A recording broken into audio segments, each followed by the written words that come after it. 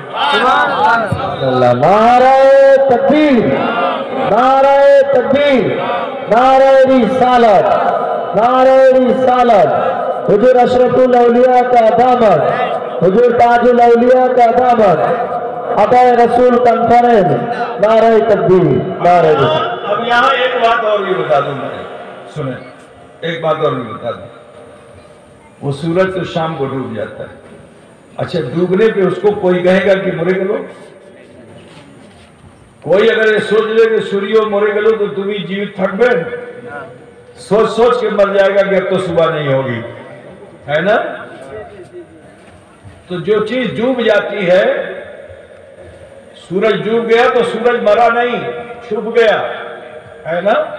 تو بلا تمثیل و تشبیہ مجھے کہہ لینے دو کہ جو آج نبی کے تعلق سے یہ کہتے ہیں نبی مرے گلین، ان کو سمجھانا چاہیے کہ جب سورج رات کے اندھیرے میں چھپ گیا تو سنو اسی طرح اللہ نے موت کا غلبہ نبی پر ڈال کر کے نبی کو اس دنیا میں چھپا دیا، اس لیے چھپا دیا کیونکہ ان کے پیچھے چلنے والا ابو بکر ہے، ان کے پیچھے چلنے والا عمر ہے، ان کے پیچھے چلنے والا عثمان ہے، ان کے پیچھے چلنے والا علی ہے، ان کے پیچھے چلنے والے صحابہ ہیں۔ تو نبی کو اس لیے چھپایا گیا کہ نبی تو نور ہے لیکن یہ نور والے نہیں ہیں، اب انہیں چھپایا اس لیے گیا کہ ابو بکر اپنی صداقت کے ساتھ چمکے، عمر اپنی عدالت کے ساتھ چمکے، عثمان اپنی سخاوت کے ساتھ چمکے، علی اپنی شجاعت کے ساتھ چمکے، اور حسن و حسین اپنی شہادت کے ساتھ چمکے۔ غوث و خواجہ جن کے نام کی تم کانفرنس کیے ہوئے ہو، غوث و خواجہ اپنی ولایت کے ساتھ۔ سبحان اللہ، سبحان اللہ، بہت سبحان اللہ۔ خدا بھول گیا کہ نہیں بھول گیا، ہے نا؟ اب سنو، اللہ نے سورج کو پاور دیا ہے، شکتی دیا ہے، اور اس کے سولر سسٹم سے دنیا چل رہی ہے، پتی میں ہریالی ہے، ابھی لیچو آ گئی تو کل آم آ جائے گا، ہے نا؟ پھول بھی آئے گا، پھل بھی آئے گا، اسی سورج کی وجہ سے۔ لیکن یہی سورج کی گرمی زمین کے 3 حصے پہ پڑتی ہے جہاں پانی ہے، جس کو سمندروں کہتے ہیں۔ کیا کہتے ہیں؟ سمندروں کہتے ہیں۔ تو جب سمندر پہ سورج کی روشنی پڑتی ہے تو تم لوگ تو بمبئی میں رہتے ہو، دن میں دیکھو سمندر میں جوش آتا ہے؟ نہیں آتا، ہلکا رہتا ہے۔ دن میں جوش نہیں آتا ہے، ہلکا رہتا ہے، کیونکہ سورج کی گرمی سے وہ گرم ہو جاتا ہے۔ لیکن رات میں جیسے ہی چاند کی چاندنی اس پانی پہ پڑتی ہے اور اس کی گرمی کو ٹھنڈک میں بدل دیتی ہے چاندنی، تو اب اس پانی میں جوش آتا ہے۔ سائنس کچھ کہتی ہے لیکن میں کچھ کہتا ہوں، میری سوچ کچھ اور ہے کہ اس پانی پر جب چاند نے اپنی چاندنی کے ذریعے احسان کیا نا، تو وہ احسان فراموش پانی نہیں تھا۔ اس نے کہا اتنی دور سے تو نے میرے اوپر احسان کیا، امی آپنر چرن اسپرش کربو، امی آپنر سنگے ساکھات کربو۔ تھا زمین پہ بڑا لطیف پانی، چلو میں لو تو رک نہ سکے، قطرے قطرے بہ جائے، لیکن اس نے بھی طے کر لیا امی چندرما کچھے می جابو اور انر سنگے ساکھات کربو، انر چرن اسپرش کربو۔ ٹھیک ہے؟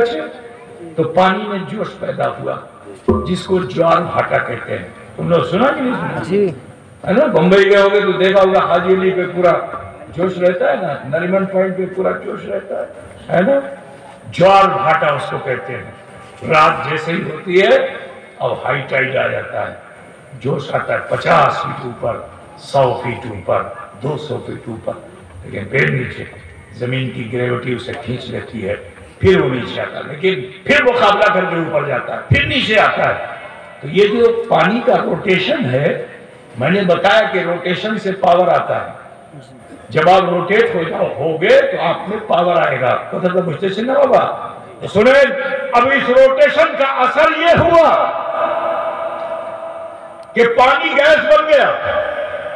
اب جب گیس بنا تو زمین کی جو کشش تھی، کشش سمجھتے نہیں، گریوٹی، کھچاؤ، وہ سیس ہو گیا. اب زمین جو ہے پانی کو کھینچ نہیں پا رہی ہے کیونکہ وہ گیس بن گیا. تو جو چیز گیس ہوتی ہے وہ اوپر کی طرف جاتی ہے نا. اب یہ گیس اوپر کی طرف جانے لگا اسی نیت سے کہ ہمیں چندرما کاشے جابو انر چرن اسپرش کربو انر سنگے ساکھات کربو. ٹھیک ہے، کیونکہ ان کا احسان میرے اوپر ہے میرے عزیز.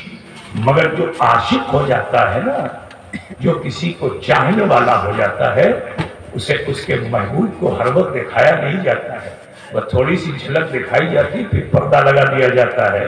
تو اب جب یہ آسمان کی طرف جانے لگا، ایک منزل ایسی تھی کہ مل ہی لیتا کہ اچانک اللہ کے حکم سے اسے روک دیا گیا کہ تمہیں جاتے پربنا، تمہیں عاشق آچے جاتے پربنا.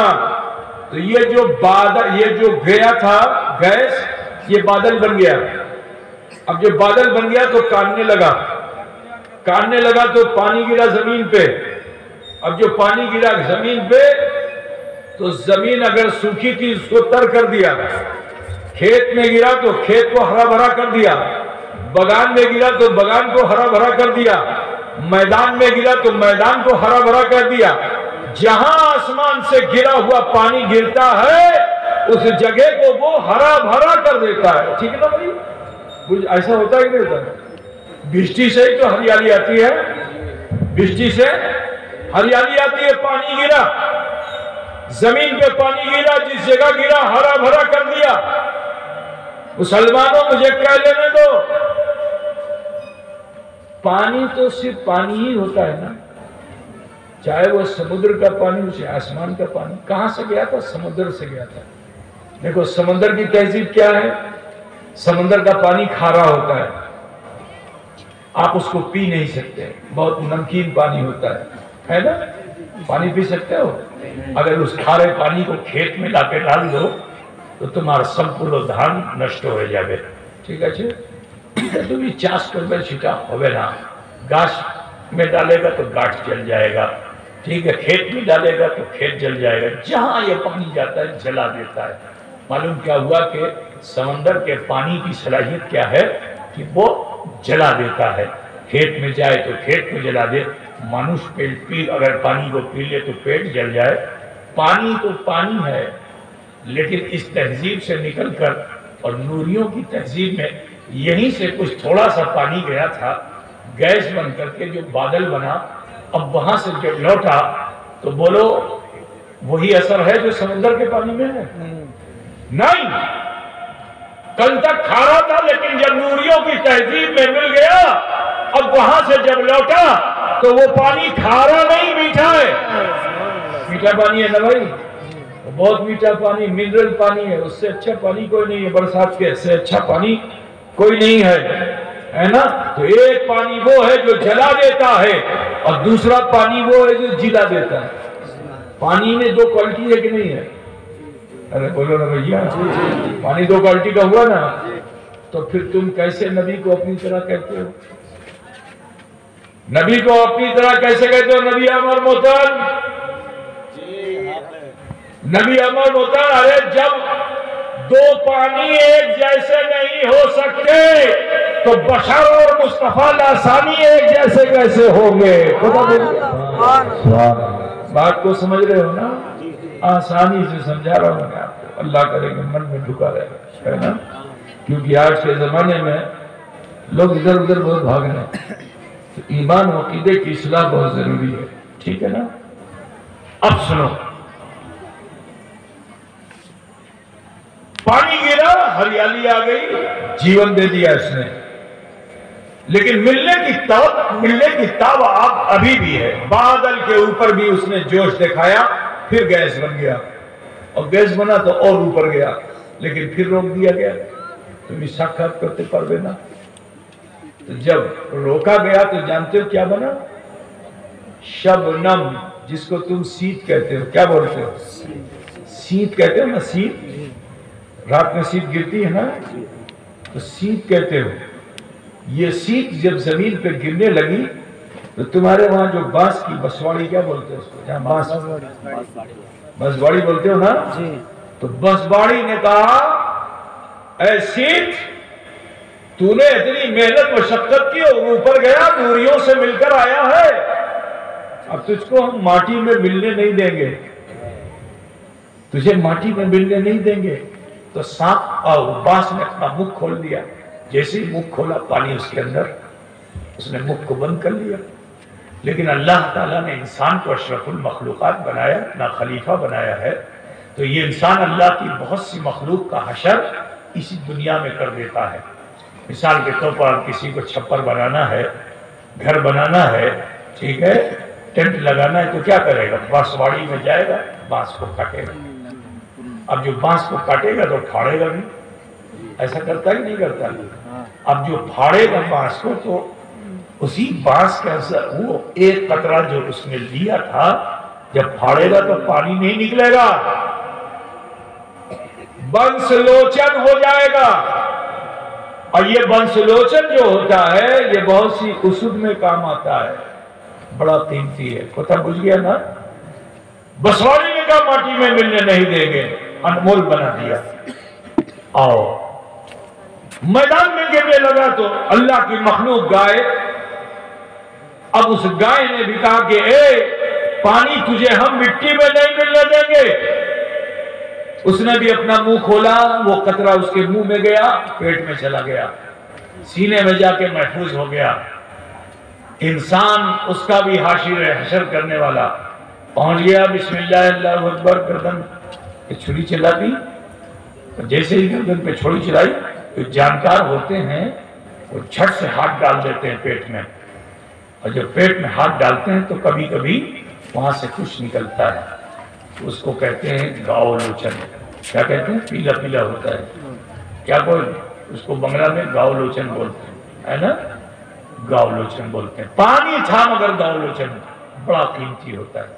میں آپ کو بتاؤں، آج سے 15-20 سال پہلے ادھر ہمت آباد سائڈ میں رائے گنج کے قریب میں گاؤں ہے کھلسی، بموا ہے کھلسی، دو گاؤں ہیں سب مریدوں کے، تو وہاں کھلسی میں ایک نے اپنے بچے کا عقیقہ کیا، اور جو عقیقہ کیا تو وہی کیا ہاتھ ڈالا اندر نکالا تو اس میں سے وہ گاؤ لوچن نکلا۔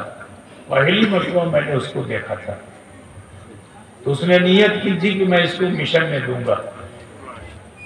ہم لوگ جب پہنچے تو وہ لے کر کے آیا کاغذ میں لپیٹ کر کے، کیا ہے؟ کہا حضور یہ گاؤ لوچن، یہ کیا ہوتا ہے؟ مجھے معلوم نہیں تھا۔ تو بتایا کہ حضور یہ گائے کے پیٹ میں سے نکلتا ہے، بڑا قیمتی ہوتا ہے، رتی میں بکتا ہے، جیسے ہیرا بکتا ہے ایسے ہی وہ بکتا ہے۔ تو وہ اتنا تھا کہ گل محمد ہمارا والی صاحب کا مرید، اس نے اس کو کلیا گلی میں جو بیچا تو اس کی قیمت آئی اس وقت 13,000 روپیہ، اتنا ہی سا تھا۔ ذرا سوچئے کیا قیمت ہوتی ہے گاؤ لوچن۔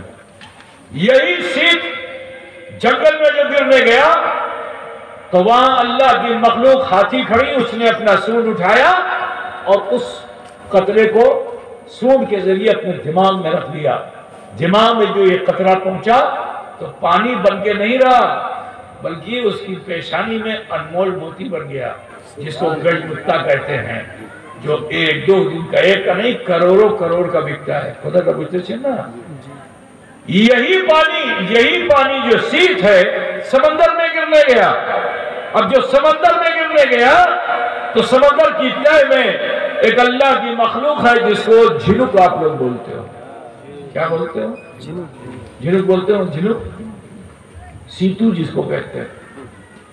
تمہارے وہاں کیا بولتے ہیں؟ جھنک بولتے ہیں، سیتو، سیپ، سیپ۔ ارے بھائی تمہارے، میں نے دیکھا چھوٹے چھوٹے بچے لے کر کے آم کو چھلتے ہیں، کیا بولتے ہیں؟ تمہارے وہاں کیا بولتے ہیں؟ جھنک، جھنک نا، جھنئی۔ اب اتنی بڑی تو جھنئی، بڑا ہوتا ہے جھنک۔ اب جو بھی سمجھ گئے نا تم لوگ، تو سمندر میں بہت بڑا بڑا ہوتا ہے، سمندر کی تہہ میں رہتا ہے۔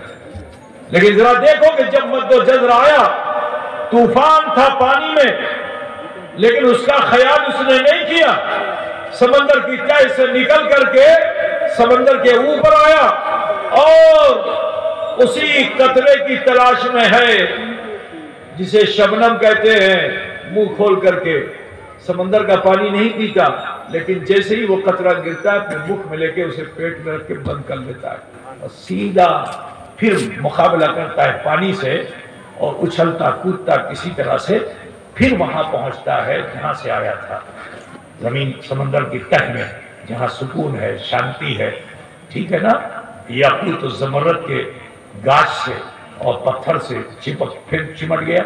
مگر میں نے بتایا کہ اللہ تعالیٰ نے انسان کو مخلوق کا حاشر بنایا ہے، تو ڈبکی لگانے والا، غوطہ لگانے والا سمندر میں غوطہ لگاتا ہے اور تہہ میں جا کر اس جھینک کو نکال کر اپنے میدان میں لاتا ہے اور اسے کھول کر کے جب کھولتا ہے تو وہاں سے پانی نہیں نکلتا، وہی قطرہ جو اس کے پیٹ میں گیا تو انمول موتی بن کے نکلتا ہے۔ کتھا بوجھتے سے نا تو سنو عطائے رسول کانفرنس کرنے والوں، یہ میرے خواجہ کا کرم ہے کہ وہ ہند میں آئے اور اس سلسلے کو پھیلاتے ہوئے اخی پاک تمہارے بنگال میں آئے، علاء الحق آئے، نور قطب عالم آئے، حافظ زاہد بندگی آئے، سلسلہ چلتا رہا، مخدوم اشرف جہانگیر سمنانی آئے اور پھر آگے سلسلہ چلتا رہا تو تمہارے گوریا نگر میں اشرف الاولیاء آئے اور تمہیں انہوں نے اپنے دامن میں جگہ دے دی،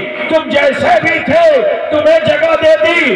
کل میدان محشر تمہارے مرشد کا دامن کھولا جائے گا تو سنو، تم وہاں سے بے مقدار پانی کی طرح نہیں دکھو گے، انمول سبحان اللہ، نعرہ تکبیر، نعرہ تکبیر، نعرہ رسالت، نعرہ حیدری، پیر کا دامن، عطائے رسول کانفرنس، نعرہ تکبیر۔ ہر مشکل کو برداشت کرتے کرتے تمہارے مرشد تمہارے گوریا نگر میں آئے۔ میں جب پہلی مرتبہ آیا تھا یہاں تو مجھے یاد ہے کہ حاجی عثمان صاحب کے وہاں قیام تھا اور حضرت کی طبیعت ٹھیک نہیں تھی تو مجھے بھیج دیا تھا یہاں مولانا اکمل صاحب کے ساتھ، اور یہ جو راستہ آج بہت شاندار بن گیا ہے، اس راستے میں کمر پر کیچڑ ہوتا تھا اور گورو گاڑی سے کھینچ کر کے لے کے آتے تھے، وہ نہیں چل پاتا تھا اس کو پٹاتا تھا، پھر 8-10 لوگ چکے کو گھماتا تھا کیچڑ میں گھس کر کے، تب جا کے گوریا نگر آنا ہوتا تھا، ہے نا بھائی؟ بچوں کو تو نہیں یاد ہوگا لیکن جو لوگ عمر رسیدہ ہیں، میری عمر کے ہیں یا مجھ سے کچھ کم کے ہیں، زیادہ کے، انہیں یاد ہوگا، ہے نا؟ سوچو کتنا کشٹ سہ کر تمہارا مرشد تمہارے وہاں آیا، ہے نا؟ اور اس نے تمہیں اپنے دامن میں سمیٹ لیا۔ کل میدان محشر کھلو گے، کھولا جائے گا دامن، اور جب کھولا جائے گا تو سن لو نسبت سے، میں نے بتایا تھا صحبت کا اثر ہوتا ہے نا، تو صحبت کا اثر ہوتا ہے، کل جب کھولا جائے گا دامن تو انشاءاللہ تمہارے مرشد کا دامن جب کھولا جائے گا تو موتی کم چمکے گا، تم زیادہ چمکو گے۔ برادر اسلام، یہ تو معاملہ ہو گیا صحبت کا۔ لیکن سنو، جس طرح سے اللہ تعالیٰ نے آسمان دنیا میں سورج کو چنا، اسی طرح سے اللہ نے انسانوں کے اس برہمانڈ میں، انسانوں کی اس گلیکسی میں اللہ تعالیٰ نے امت محمدیہ کو چنا۔ کسے چنا ہے؟ جو مسلمان ہے اس کو چنا، ٹھیک ہے نا؟ نہ کسی عیسائی کو، نہ کسی یہودی کو، نہ کسی ہندو کو، نہ کسی جینی کو، کسی کو نہیں چنا اللہ نے۔ کس کو چنا؟ جس نے کلمہ لا الہ الا اللہ محمد رسول اللہ پڑھ لیا، اللہ نے اس کو چنا۔ اور میں نے بتا دیا کہ جب اللہ کسی کو چنتا ہے تو اس کو حکم کے عمل میں لگا دیتا ہے نا؟ مخلوق سب ہیں، سب تسبیح کر رہی ہیں، لیکن کچھ مخلوق ایسی ہے کہ جس کو اللہ نے حکم کے عمل میں لگا دیا، ٹھیک ہے؟ قرآن پاک میں آئے کہ یسبحون للہ ما فی السماوات والارض، جو کچھ زمین و آسمان میں ہے سب اللہ کی تسبیح کرتے ہیں، لیکن اللہ نے انہیں حکم کے عمل میں نہیں لگایا۔ حکم کے عمل میں کسے لگایا؟ وَمَا خَلَقْتُ الْجِنَّ وَالْإِنسَ إِلَّا لِيَعْبُدُونَ، ہم نے جن اور انس کو اس لیے پیدا فرمایا تاکہ وہ میری عبادت کریں۔ معلوم کیا ہوا کہ عبادت کرنا ہی حکم کا عمل ہے۔ تو پوچھتے سننا تو سنو، اللہ تعالیٰ نے امت محمدیہ کو خیر امت فرمایا۔ قرآن فرما رہا ہے کہ کنتم خیر امت اخرجت للناس تأمرون بالمعروف وتنہون عن المنکر، کہ تم بہترین امت ہو، تمہیں اللہ تبارک و تعالیٰ نے انسانوں کے درمیان سے سلیکٹ کیا، چنا، چناؤ نہیں کرایا، چن لیا، سب کو جمع کیا، ایک نیا شخص بلایا، چن لیا۔ پتہ بجھ رہے ہو نا، اس کو کہتے ہیں سلیکشن۔ ایک ہوتا ہے الیکشن، ایک ہوتا ہے سلیکشن۔ اللہ نے الیکشن نہیں کرایا، اللہ نے سلیکٹ فرمایا۔ اور قرآن میں کیا رب فرما رہا ہے؟ ارشاد فرما رہا ہے رب تعالیٰ کہ کنتم خیر امت اخرجت للناس تأمرون بالمعروف وتنہون عن المنکر، کہ تم بہترین امت ہو، تمہیں اللہ تعالیٰ نے انسانوں کے درمیان سے چنا ہے، اس لیے کیونکہ تم خیر امت ہو۔ اور جو خیر امت ہوتا ہے وہ اپنی مرضی پر نہیں جیتا، جب من چاہے تو گانجا، جب بھی چاہے تو شراب، جب بھی چاہے تو جوا، جب بھی چاہے تو سود۔ اس لیے تمہیں نہیں اللہ نے پیدا کیا مسلمانوں، اپنی مرضی کے کام چھوڑو کیونکہ تم خیر امت ہو۔ یہ برائیاں سماج میں جو ہیں اس کو نکالو۔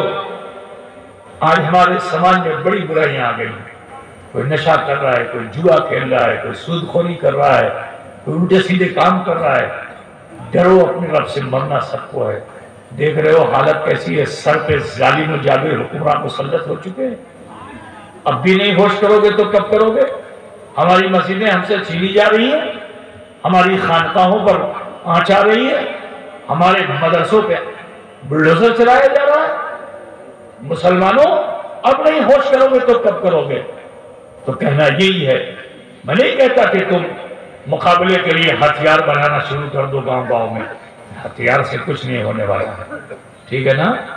آپ کو معلوم ہے کہ میدان بدر میں میرے نبی تشریف لے گئے تھے تو ہتھیار لے کر نہیں گئے تھے، کردار لے کر گئے تھے۔ معلوم ہے کتنی تلوار تھی؟ صرف 2 تلوار تھی، 2 تلوار چھلو میدان بدر میں۔ سوچو ان کافروں کے مقابلے میں 2 تلوار سے مقابلہ ہو سکتا ہے؟ تو آپ کو معلوم ہے کھجور کی ٹہنی بھی تلوار بن گئی تھی، کھجور کی ٹہنی بھی میدان بدر میں تلوار بن گئی تھی۔ حضور 2 تلوار لے گئے تھے، 8 یا 9 گھوڑے تھے، بس 2-4 اونٹ تھے، یہی تھا معاملہ۔ کوئی نہ تیر تھا نہ کمان، نہ صرف اللہ پہ بھروسہ کر کے کھڑے ہوئے تھے۔ بولو بدر کے میدان میں کامیابی ملی تھی کہ نہیں ملی تھی؟ جوان تو جوان ہے، بچے کامیاب ہو گئے تھے، معاذ و معاویز کامیاب ہو گئے تھے، بچے کامیاب ہو گئے تھے۔ کیوں؟ کیونکہ وہ تلوار بنانے کی تہذیب اللہ کے رسول نے نہیں دی تھی، کردار بنانے کی طبیعت ہوتی اگر ان کے پاس تو صحابہ یہ کہتے کیوں ہمیں جاؤ نا عمل کا چھتی چھوڑا اچھے نہیں کہ مطلب ہمیں جنگو کرو، ہے نا؟ لیکن وہ صحابہ تھے، انہوں نے تلوار نہیں دیکھا، نبی کے کردار کو دیکھا، نبی کے گفتار کو دیکھا، تو کامیابی نے قدم چوما کہ نہیں چوما؟ بولو بھائی، آج بھی ضرورت اسی چیز کی ہے، سنگے رہو، بھاگ کے ادھر ادھر مت جاؤ، جوئے خانے میں مت جاؤ، شراب خانے میں مت جاؤ، بری جگہوں پہ مت جاؤ، طبیعت کا جینا چھوڑ دو۔ اللہ نے تمہیں روزی دے دی ہے تو اس کا مطلب یہ نہیں کہ تم غلط راستے اختیار کرو، نہیں، جو سنگ تم نے اختیار کیا ہے جس کے ساتھ ہو یہ دامن چھوٹنا نہیں چاہیے۔ سنگے سنگے دیدی تھانگے تو پاور آشبے، ٹھیک ہے؟ اللہ فرما رہا ہے کنتم خیر امت اخرجت للناس تأمرون بالمعروف وتنہون عن المنکر، کہ جو خیر امت ہوتے ہیں وہ طبیعت پہ نہیں جیتے ہیں، مصطفیٰ کی دی ہوئی شریعت پہ جیتے ہیں۔ যেটা আল্লাহর হুকুম সেটা পালন করছে, যেটা নিষেধ সেটা করছে না। কথা বুঝ গিয়া না? اچھا آؤ، زیادہ بات بڑھاؤں گا نہیں، تھوڑی سی بات اور اس پر سنیں گے بھائی آپ لوگ کہ بھائی سمجھ میں بات آ رہی کہ نہیں آ رہی؟ مطلب سمجھ میں آ رہی نا؟ ہاں، تو بگڑ کے مت رہو، سمر کے رہو انشاءاللہ تعالیٰ۔ یہ جو ظالم ہمارے سر پہ چڑھے ہوئے ہیں نا، یہ تمہاری قدموں کی دھول چاٹیں گے۔ میرے عزیز، اگر تم اپنی تہذیب کو اچھا بنا لو، اپنے کلچر کو اچھا بنا لو، تو آج جو تمہیں بھائیبیت کر رہے ہیں وہ تم سے بھائیبیت ہو جائیں گے، وہ تم سے ڈر جائیں گے تمہارے چہروں کے نور کے اثر سے۔ آؤ تمہاری چھوی میں قرآن میں دکھا دوں ایک مسلمان کو کیسا ہونا چاہیے۔ قرآن کی ایک آیت میں پڑھتا ہوں، اسی کا انواد کروں گا، ٹرانسلیشن، اور پھر اسی پہ بات ختم کر دوں گا، ٹھیک ہے بھائی؟ زیادہ دیر سنیں گے بھائی آپ کو؟ کتنے لوگ سنیں گے؟ سب لوگ سنیں گے۔ اچھا تو سنو، آیت کریمہ بڑی مشہور ہے، آپ نے علماء سے سن رکھا ہوگا کہ محمد رسول اللہ والذین معه اشداء علی الکفار رحماء بینہم تراہم رکعا سجدا یبتغون فضلا من اللہ ورضوانا سیماہم فی وجوہہم من اثر السجود الی آخر۔ اس کا ٹرانسلیشن آپ کو نہیں معلوم، بتا دوں؟ محمد صلی اللہ علیہ وسلم اور ان کے ماننے چاہنے والے کافروں پر شدت پسند ہے۔ اب پہلے تو یہ سمجھنا ہوگا کافر کون ہے۔ کیا آپ کے ذہن میں صرف یہ کہ جو ہندو ہے وہی کافر ہے؟ کیا آپ کے ذہن میں یہ کہ جو عیسائی ہے وہی کافر ہے؟ کیا آپ کے ذہن میں یہ کہ یہودی جو ہے وہی کافر ہے؟ مشرک جو ہے وہی کافر ہے؟ نہیں، کلمہ پڑھنے والا بھی کافر، کلمہ پڑھنے والا بھی کافر ہے۔ اگر 7 چیزوں میں سے کسی ایک چیز میں بھی اس نے کمی نکال دی یا نہیں مانا تو وہ کافر ہے۔ آپ لوگ پتہ نہیں پڑھے ہو کہ نہیں پڑھے ہو، لیکن نہیں پڑھے ہو تو پڑھنا سیکھو۔ ایمان مجمل اور مفصل مولوی صاحب نے آپ کو پڑھایا ہوگا، بچے کو، چھوٹے چھوٹے بچوں کو پڑھاتے ہیں، ہے نا؟ 6-7 کلمے پڑھاتے ہیں نا، اس میں ایک کلمے کیا کہتے ہیں؟ ایمان مجمل، ایک کو کہتے ہیں ایمان مفصل، جس کی تفصیل میں آپ کو بتا دوں کہ آمنت باللہ وملائکتہ وکتبہ ورسلہ والیوم الآخر والقدر خیرہ وشرہ من اللہ تعالی والبعث بعد الموت۔ ٹھیک ہے؟ یہ 7 چیزیں ہیں، اور ان میں سے کسی چیز کا بھی اگر کوئی انکار کر دے، نہ مانے یا اس کی توہین کرے تو وہ مومن نہیں ہوگا۔ پتہ بجھ گیا نا؟ کوئی اگر اللہ کا شریک بنا دے تو مومن نہیں ہوگا، اللہ میں عیب نکالے تو بھی مومن، اللہ میں شریک کرے تو بھی مومن نہیں، اللہ میں عیب نکالے۔ اب مثال کے طور پر میں ایک آیت کریمہ تمہارے سامنے پڑھ دوں، بہت مشہور آیت کریمہ ہے کہ ان اللہ علی کل شیء قدیر۔ کیا؟ ان اللہ علی کل شیء قدیر۔ تو دنیا میں جو کچھ ہے تو پیدا تو اللہ ہی نے کیا ہے نا، لیکن اگر بری چیز کو اللہ کی طرف منسوب کرتے ہو تو بھی کافر ہو جاؤ گے، ٹھیک ہے نا؟ خدا تو مجھے ہوگا، پیدا سب اللہ نے کیا ہے۔ شراب اللہ نے پیدا کیا نہیں پیدا کیا؟ اللہ ہی نے پیدا کیا ہے۔ جوا، یہ بھی، جو بھی چیزیں ہیں یہ سب اللہ ہی کی حکم سے سب ہے، لیکن اگر بری چیز کو اللہ کی طرف منسوب کر دو تو پھر آپ کفر کی سرحد میں چلے جاؤ گے۔ آج اسی وجہ سے بہت سے لوگ غلطی کا ترجمہ کر کے کافر ہو جاتے ہیں، ٹھیک ہے نا؟ کچھ لوگوں نے سیدھا سیدھا ٹرانسلیشن کر دیا کہ بے شک اللہ ہر شے پر قادر ہے۔ اب ہر شے پہ کیسے قادر؟ اللہ شادی کرے گا؟ بولو، اللہ تعالیٰ نے عورت بنایا، مرد بنایا، مرد عورت شادی کرتے ہیں، جوڑا ہوتا ہے، شادی ہوتے ہیں، اسے بچے ہوتے ہیں، تو بولو اللہ اگر یہ کہا جائے کہ اللہ ہر شے پہ قادر ہے تو اللہ شادی کرے گا؟ بولیے، اللہ کے وہاں بچے ہوں گے؟ بولو شے ہے کہ نہیں ہے؟ تو اگر کوئی یہ انواد کرے کہ اللہ ہر شے پہ قادر ہے تو بولو اللہ کی شان میں کھوتی ہوا کہ نہیں ہوا؟ لیکن سنو، اعلیٰ حضرت فاضل بریلوی نے، محدث اعظم ہند نے، مولانا عبدالحق محدث دہلوی نے، انہوں نے جب ترجمہ کیا، ٹرانسلیشن کیا تھی، انہوں نے کیا کہا کہ اللہ ہر ممکن شے پر قادر ہے، جو چیز اس کے لیے ممکن نہیں ہے اس کو اس کی طرف منسوخ نہیں کیا جا سکتا ہے۔ کتا کا پوچھتے چھنا بابا، یہ ایک علمی بات ہے جو میں نے آپ کے سامنے رکھ دی، ٹھیک ہے نا؟ تو سنو، کافر وہ بھی ہو جائے گا جو نماز بہت پڑھتا ہے مگر کافر۔ حضور کے زمانے میں بھی نماز پڑھنے والا تھا عبداللہ ابن ابی، بہت زیادہ نماز پڑھتا تھا مگر حضور کی کتھا کو مانتا نہیں تھا، حضور کی شان گھٹانے میں لگا ہوا تھا۔ تو منافق ہوا کہ نہیں ہوا؟ منافق ہو گیا نا۔ حضور اپنے اخلاق سے، اپنے اخلاق کی بنیاد پہ اس کے مرنے پر کھڑے بھی ہو گئے نماز جنازہ میں، لیکن آیت کریمہ پھر نازل ہو گئی کہ اب کسی منافق کی نماز جنازہ نہیں پڑھائی جائے گی۔ کو دیکھا بیتے چھنا میرے جی، یہ تو حضور کا اخلاق تھا کہ سرکار کھڑے ہو گئے۔ برادران ملت اسلامیہ سماعت فرمائیے کہ کافر کلمہ پڑھنے والا بھی ہے، کافر مشرک بھی ہے، ٹھیک ہے نا، کافر ملحد بھی ہے، جو خدا ہی کو نہیں مانتا وہ بھی کافر ہے، ٹھیک ہے۔ انکار کرنے والے کو کافر کہتے ہیں، توہین کرنے والے کو کافر کہتے ہیں، ٹھیک ہے نا بھائی؟